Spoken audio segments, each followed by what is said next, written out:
Hi friends, ನೀವ್ ನೋಡ್ತಾ ಇದ್ದೀರಾ one India Kannada YouTube channel. ನಾನು ರಾಶ್ಮಿ. ಈ ಎಲೆಕ್ಷನ್ ಅಂದ್ರೆ ಎಲ್ಲಾ ಕಡೆಯಲ್ಲೂ ತುಂಬಾ ಬಿಸಿ ಬಿಸಿ. ಯಾರು ಗೆಲ್ತಾರೆ, ಏನಾಗತ್ತೆ ಅನ್ನೋ ಒಂದು ಕ್ಯೂರಿಯಾಸಿಟಿ ಯಾವಾಗ್ಲೂ ಇದ್ದೇ ಇರತ್ತೆ. ಈ ಎಲೆಕ್ಷನ್ ಅನ್ನ ಹಿಡ್ಕೊಂಡು ಒಬ್ರಿಗೊಬ್ರು ಒಂದೊಂದು ಪಕ್ಷಕ್ಕೆ ಚಾಲೆಂಜ್ ಹಾಕೋದು ಉಂಟು. ಈಗ ಯಾರ್ ಗೆಲ್ತಾರೆ ನೋಡೇ ಬಿಡೋಣ ಅಂತ ವಿ ಶ್ರೀನಿವಾಸ್ ಪ್ರಸಾದ್ ಹೇಳಿದ್ದಾರೆ. ನಿನ್ನೆಯಷ್ಟೇ ನಿಮ್ಗೆ ಹೇಳಿದ್ದೆ, ನಂಜನಗೂಡು ಗುಂಡ್ಲುಪೇಟೆ ಚುನಾವಣೆಯಲ್ಲಿ ನಾವೇ ಗೆಲ್ಲೋದು ಅಂತ ಯಡಿಯೂರಪ್ಪ ಅವರು ಕನ್ಫರ್ಮ್ ಮಾಡಿದ್ದಾರೆ ಅಂತ.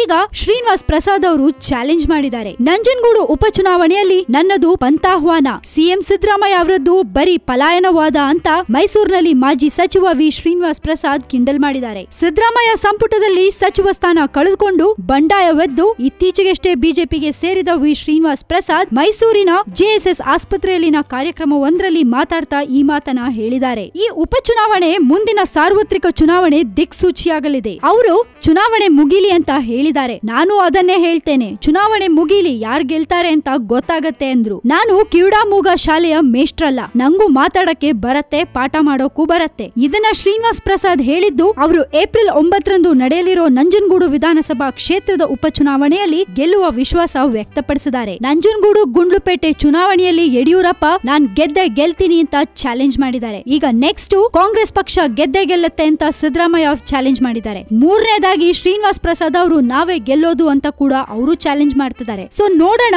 ಈ ಎಲೆಕ್ಷನ್ಸ್ ಅಲ್ಲಿ ಯಾರು ವಿನ್ ಆಗ್ತಾರೆ ಅಂತ ಅನ್ಬಿಟ್ಟು. ಇದ್ರ ಬಗ್ಗೆ ನಿಮ್ಗೇನಾದ್ರೂ ಹೇಳ್ಬೇಕಂತ ಅನ್ಸಿದ್ರೆ ಧಾರಾಳವಾಗಿ ನಿಮ್ಮ ಒಪಿನಿಯನ್ಸ್ ಅನ್ನ ನಮ್ ಜೊತೆ ಶೇರ್ ಮಾಡ್ಕೋಬಹುದು. ಅಂಡ್ ಈ ನಮ್ಮ ವಿಡಿಯೋನ ಲೈಕ್ ಮಾಡಿ, ಪ್ಲೀಸ್ ಶೇರ್ ಕೂಡ ಮಾಡಿ. ಜೊತೆಗೆ ನಮ್ಮ one India Kannada YouTube channel ಅನ್ನ ಸಬ್ಸ್ಕ್ರೈಬ್ ಮಾಡೋದು ಮರಿಬೇಡಿ.